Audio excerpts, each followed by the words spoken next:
Yo, what's up? What's up? What's good, y'all? We're back with another video. This is Relevant Features Podcast, and today we have two very special guests. They are a dynamic duo that's doing amazing and great things in the community of right, Freeport, Illinois, and they're giving back. They're doing a lot of things. They have their own ministry, and they just pride themselves on just doing great and amazing things to just share amongst the world. So I want to introduce you guys today to Deontae Collier and his wife. Bless you, brother. Thank you for having us on tonight, man. It's a privilege and an honor to be here. For sure, for sure. So I want you guys to let people know a little bit about you guys' history, how you guys come together, genuinely about you guys.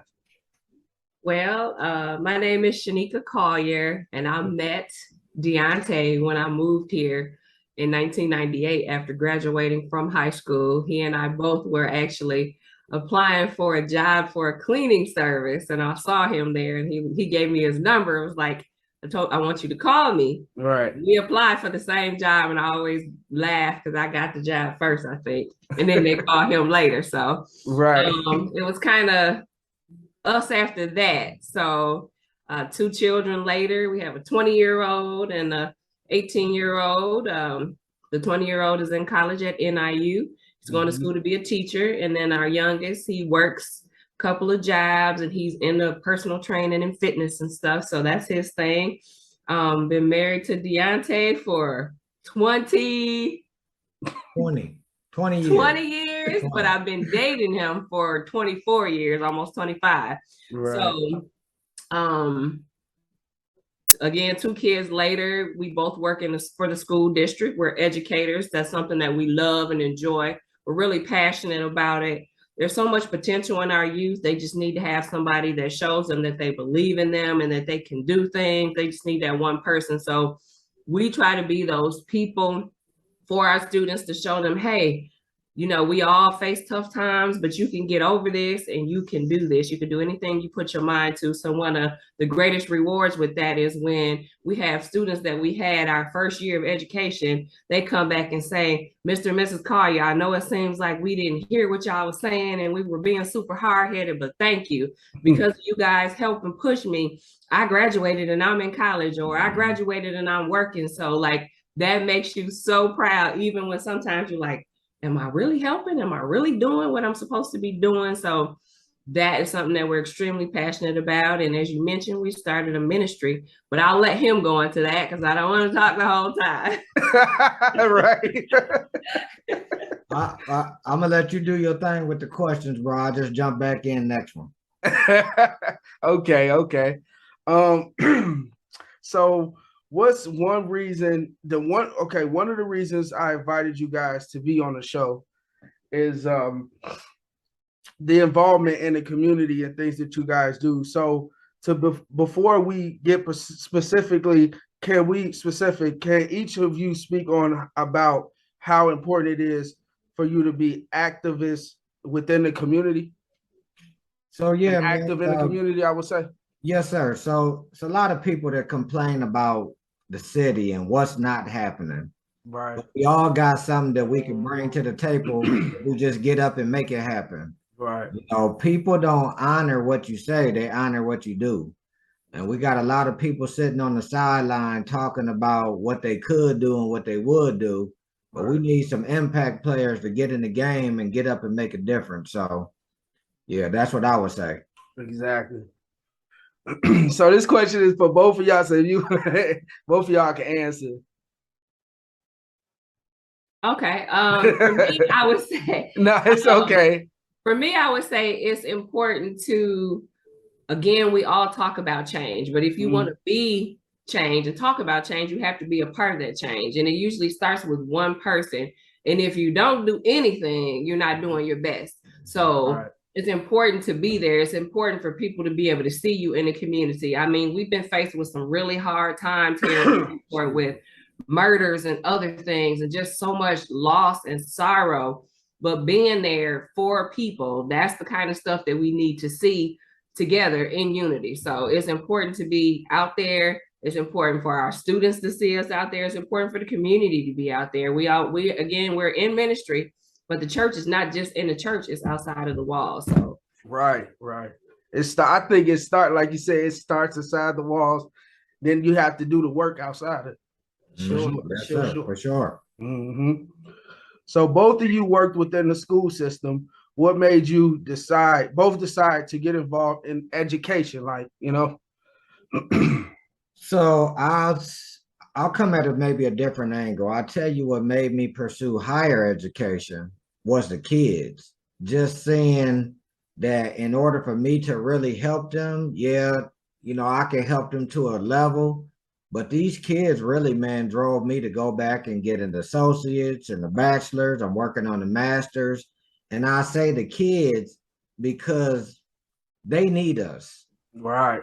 They need us, like they need us more than we think they need us. They need examples. They need African Americans that's not in the kitchen and just custodians. They need to see us in the classroom. They need to see us represented at the administrative level. So the kids is my motivation. Like I'm doing it for them because I just want them to know if I can do it, they can do it. Absolutely. And for me, I started in the medical field, but once we had children, our youngest, he had a seizure disorder and he went through the whole IEP process. So he had to have an aide that worked with him. And during that process, like it was very intimidating, learning all these different terms and all the legalities and stuff that went along with that. So watching him go through that process and actually experiencing it, I was like, I want to be an advocate for students, not only for my own kids, but for other kids. So that's what kind of drove me to go back. And I went back and I worked multiple jobs for years. And I'm like, okay, I need to get my degree. So I got my associates. And once I got going with that, I went and got my bachelor's. And after that, I went back and got my master's. And I'm almost done with another master's. So it's just education is important. And I don't want to just preach that to my kids and other kids. I want to be that example as well, that knowledge is power, and that's something that nobody can ever take away from you. For sure. That's powerful.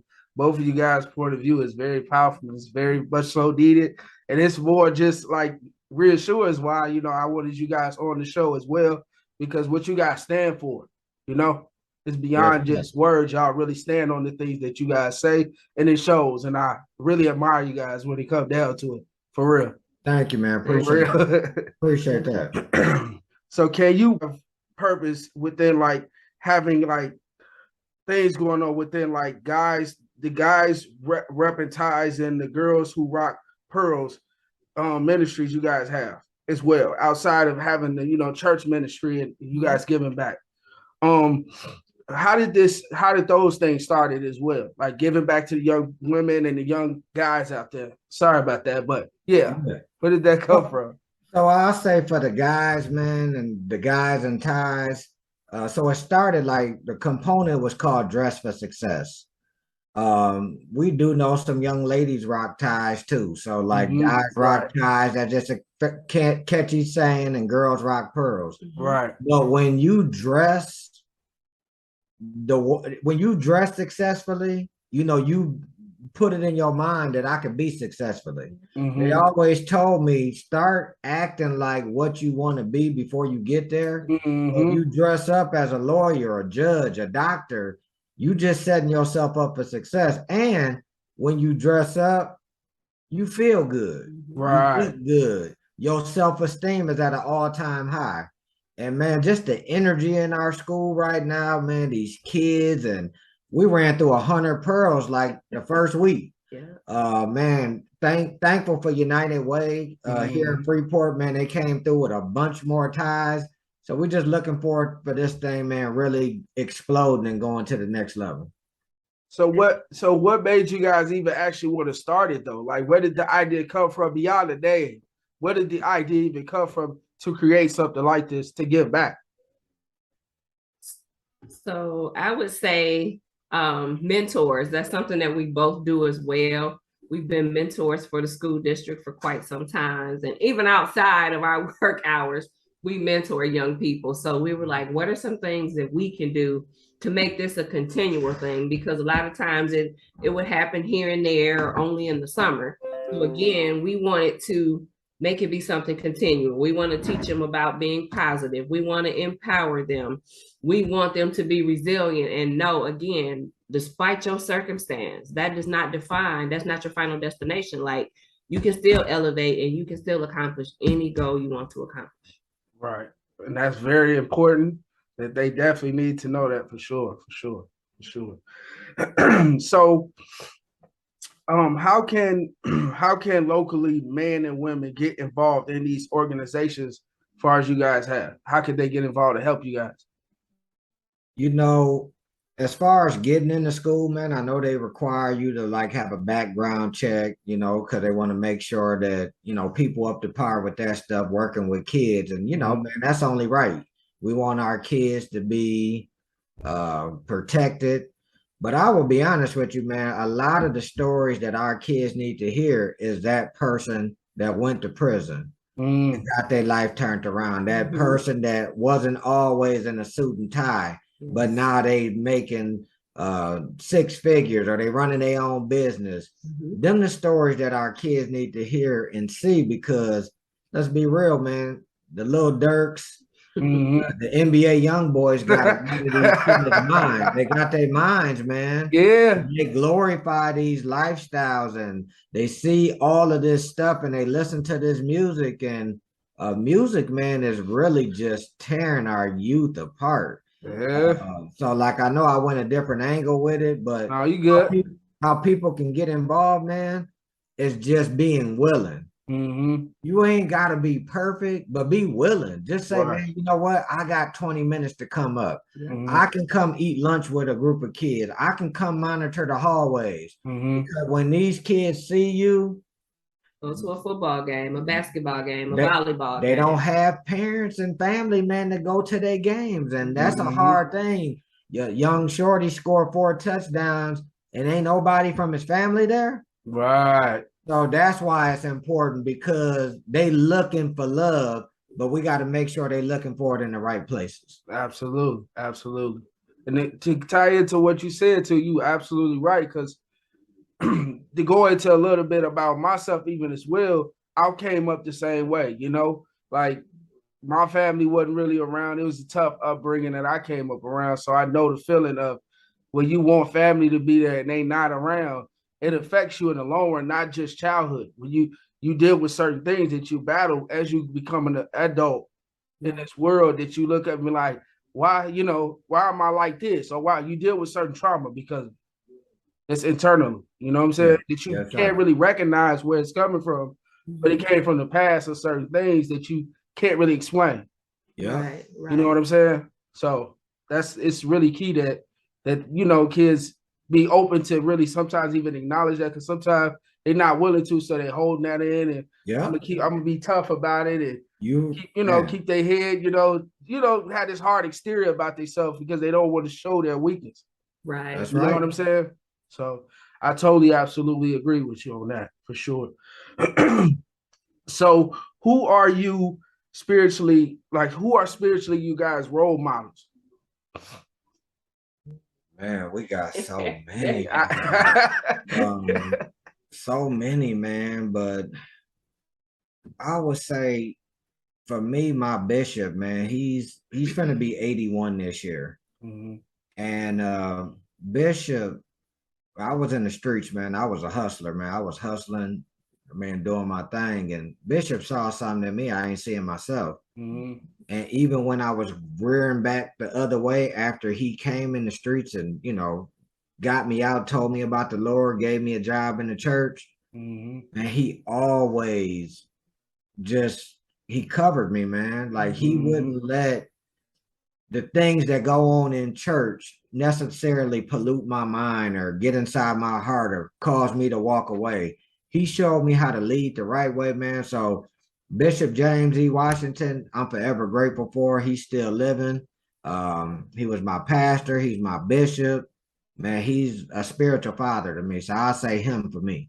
For me, I'm going to say my grandmother. She was a first lady too, and probably not something I thought I would ever be, but I'm thankful. We never know God's plans. So she was always this mild-mannered praying woman. And I thank God for that, because not all kids have that opportunity to meet their grandparents and have that relationship with their grandparents. And my grandmother, she was just that lady. So I'm so thankful for the knowledge and the values that she instilled in me and my cousins and her children and even my own children. So I'm just so thankful for that. She's somebody that I look up to, and I'm so thankful for. She'll be 90 years old here in the next few months. So I'm so thankful for her. That's amazing though. Like to live that long, like right. a blessing. Not for real. That's a blessing. It really is, because man, these days, to be honest, like to look at how things are happening now in the world, and people are like passing at young ages, you know, to live. That's really a blessing. Bro, check this out. Her grandma finna be 90. Her granddad is 90, and they've been married, getting ready to be 69 years. Wow. Right here in Freeport. That's a long time. That's he said that's yeah, it is. You're right. For real. Yeah. Man. Yes, sir. But it's a blessing. That's why I said, to even live that long and then to be married that long, like you married a whole life. You know what I'm saying? Literally 2, 3, 4 lives in one marriage. You know what I'm saying? That's right. Sure. For real. So yeah, that's amazing though. So what made you both step out on faith and begin your own church? Because me and Malaysia fully support you guys' church. We love what you guys are doing in the community with the church and bringing people to the house of God and opening up a home for them, you know, that they can come to, you know, and worship. Yeah, so man, first, man, thank you and Malaysia for what y'all doing. I mean, you don't even realize, man, the bricks that y'all are just laying on the foundations that y'all doing to support us. Yes, so thank you. So I'm gonna let her speak to the ministry, because the Lord really spoke to her last year. So I'm gonna let her talk about that. So last year, he had to have an open heart surgery, actually 2 open heart surgeries. And we have been talking about ministry for a while, but I'm like, can we at least wait until the kids are adults and they were busy with sports, and just make sure that we're there for them? Because I see so many times, sometimes ministry kind of stands in the way of that, and church and other things come before, you know, those memories and spending time with the kids and going to their sports. That stuff kids always remember. So as he was going through this process, and there was a lot of time when I was praying for him and I was concerned about him as he was going through this healing process, I'm like, I've been talking to God, like, now is the time. And he's like, I don't know about that. I'm like, now is the time. Like, God is saying, like, this is it. Like, you literally died in December, but I brought you back to life for a purpose. And you were allowed to have these 2 surgeries because I have work for you to do. And through that, we prayed and we talked about it, and we weren't going to start the church till November, right? And then I'm like, no, it was December. Then we moved it to November. Then we moved it to October, and we just like, we're going to do it the last Sunday in September. So 2 more weeks, it'll be a year, man, already. To God be the glory. Yes. Man, that's amazing. That's what I say. That's why we said, like, we support everything y'all doing. And when we found out about it, we was like, man, like, we can see you guys do it so much more, like even everything elevating within the church, and many things just going up and up for you guys. And we want to be a part of that as much as we can to help you guys. And when it comes to that, because we know where you guys genuinely are people of God for sure. And we see it by example. It's not just people walk around and it's words that they say, but they don't practice what they preach. You know, it's good to see that, you know, and that's why we're behind you guys 100% when it comes down to it. Just being real. No, for real. We love it. Thank you, man. Thank you. For sure. We love it. It allows us to continue to do stuff in the community, missions work, and we also pray for a multicultural church, because when we get to heaven, it's gonna be people of all races, all ages, you know. So that's something else we just love too. So we're so thankful. Absolutely. So so how have you combined your ministry with education and community activism? Man, that's a loaded question, but that's ain't it? That's a good one. That's a good question, though, for real. So I would say, man, you may not can go around the school saying, man, preaching scripture and saying Jesus and doing this, but your life isn't light. Your life is an example. So how I combine ministry in the school, I just be who God called me to be. I serve the kids. I serve the staff. I serve the community. And that's one word, man, that we can never get too big of, and that is of a servant. And they said, make sure that your servant's towel is always bigger than your ego. Man, and then taking that servant's towel and being in the community, because we struggled, man, as young parents. We know what it's like to struggle. We know what it's like to go through, but like we try to be that example. Like if God did it for us, he could do it for anybody. Right. So just never lose sight of who you are. I don't care how big you go up, how big your church get, you are a servant, and you a servant of God first and God's people. And that's what keep me grounded, bro, for real. And that's how I combine them all together. Right. And with that too, Tristan, something you said earlier is just live the life. And like people see that. And when they're dealing with struggles and other things, they're like, I need you guys to pray. Right. We're going to stop right now and pray. We can go in the room and pray. Like if you ask for it, I can't enforce it. But if you ask for it, we can do just that. So a few years ago, when he first started working at Freeport Middle School, the teachers were like, we need to get in the room together and pray in the mornings before school. And because they wanted to do that, we actually started a prayer line that we've had for several years. So we do that every morning at 6:30 a.m. And that's what got that going. So there's a way for them all to link up. It is, for ministry sure. And all of that. For sure. And I love every part of what y'all said in regards to that, because you still are becoming, like, of course, a lot of people, you want to be relatable at the same time. You want to actually live in your purpose and your truth too, and knowing who you are and being a child of God as well, at the same time. Yeah. So, but you don't gotta, like you said, you ain't gotta go around like, yes, Lord, and you know what I'm saying, doing all that, but you know who you are internally. Yeah, you know what I'm saying? And God knows your heart. That's right. You know what I'm saying? So at the end of the day, it's just how you go about it, and knowing you have to be an example and not necessarily going about it that way, but being, real to your truest, authentic self with the kids and everybody else you meet. And God will know and acknowledge that, for sure. Yeah, so for sure. I agree with that. So I have to ask how you guys balance so much of what you guys do amongst each other, and how do you guys keep things together with each other with everything you guys do? Like, man, good question. That's a loaded one too, ain't it? I'm not good at it though, man. So I gotta be honest. Like, I'm not good at balancing, but that's what, in order to be everything that God wants you to be, you got to have balance. I used to think, man, the more you go to church, the more you do this, you go there, do that for the church. That's not balance. So like I learned that God has called or ordained and established the family way before he started the church in the New Testament. So my first ministry is home. Yep. My first ministry is to my wife, and I'm not gonna lie to you, man. I'm not gonna sit on this and stunt in front. Yeah, it took me most of my adult life to get that. How I would really encourage the next generation or a young person that want to grow up in ministry, man, be everything that people think you are at home, because she's gonna be the one that say, man, that dude ain't living nothing. He ain't about nothing. And if I take care of God's business, he'll always take care of mine. So I learned how to love her by how God loved me. I couldn't do it. I couldn't love her, man, without the love of God.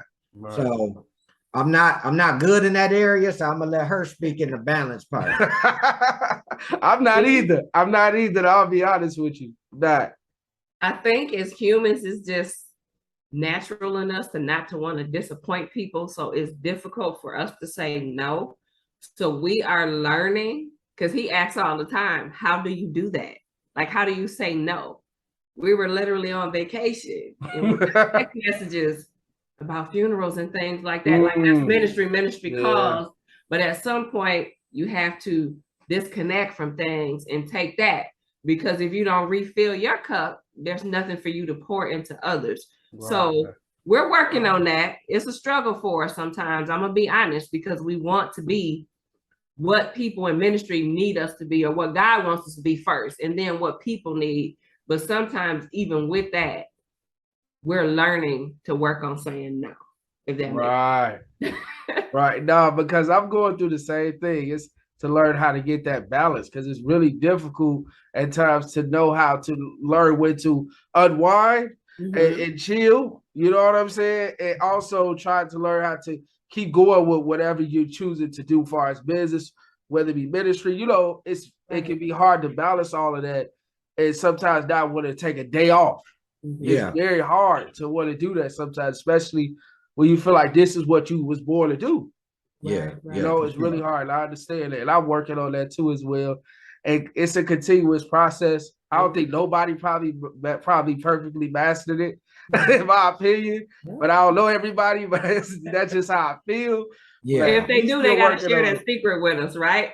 What'd you say? If they figure it out, they got to share that with us, right? For real. It's hard. Yeah. So how important is it to have somebody equally yoked on your journey in life? Woo. Yeah, I know. We're right there. I'm gonna be honest, bro. So Bible says, he that findeth a wife find a good thing and obtain favor.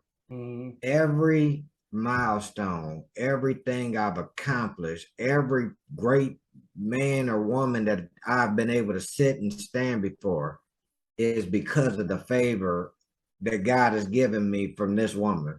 Man, she has such a sixth sense sometimes, man, like to know when to stop, to go, kind of stay put. That woman intuition is for real, and she got it. So I would say, man, just having her has helped my life go to the next level. The Lord, for sure, he get all the glory, all the praise. But man, I wouldn't choose. If I could have screen scripted this or drew it, I couldn't have drew a better wife than the one I got, man. That's good, man. That's good. I feel the same. I mean, me and Malaysia ain't married, but I feel the same way about her too. Like, I be like not doing certain things, and I be like, she'll say, call it out before I do it. I'm like, wait a minute, how you know that? It be one of those moments every second, like you got like a direct line to God or something. You know how she calling it? Seem like it, don't it? Don't it seem like it? Yeah, for real. Yeah, real. It be feeling like, how you know that? Like you just know stuff before I know it. It's crazy. Like, but yeah, absolutely. That's how it is. And I absolutely agree with you. Because I'm a living example of that. Yeah. So this wraps up the show, you guys. Thank you guys so much for being on the show. Is there any words of encouragement that you guys would love to give somebody, the next generation? You guys, doing so many great things in the community. What's the next young person that you guys that will be watching this, something that you would give them to really press on and keep moving forward? I would simply just say, never give up. Keep fighting. Remember, it's one day at a time, one step at a time, one process to get to the next process, and just keep it pushing. Even when you fall sometimes, as we did when we learned to ride a bike, dust yourself off and get up and keep going. So I would tell the young people, man, there's no quick way to success. People may seem like they're ahead of you. They're going up farther, higher, faster. But I spoke a message a couple weeks ago. Just take the steps to get to the top. And steps is, man, make sure the steps of a good man and a woman are ordered by the Lord. Stay with God. Surround yourself with the right people. And anything that's holding you back, that's meant for you to get rid of. So your surroundings is everything. The people you surround yourself with, your attitude determines your altitude. So that's what I would tell them. Absolutely. But thank you guys so much again, and for giving all the knowledge that you guys have given and this will be I can't wait for this episode to come out, because I know people will learn so much from you guys, and I appreciate you guys' time. And I want to let everybody know to follow us on social media, on all social media, as well as on YouTube. Subscribe to the channel and follow me as well at Tristan.Heyward on all social media. And as well as we'll see you guys in the next one. And thank you guys again, once again, for being on the show. Thank you too, man. You have a good night.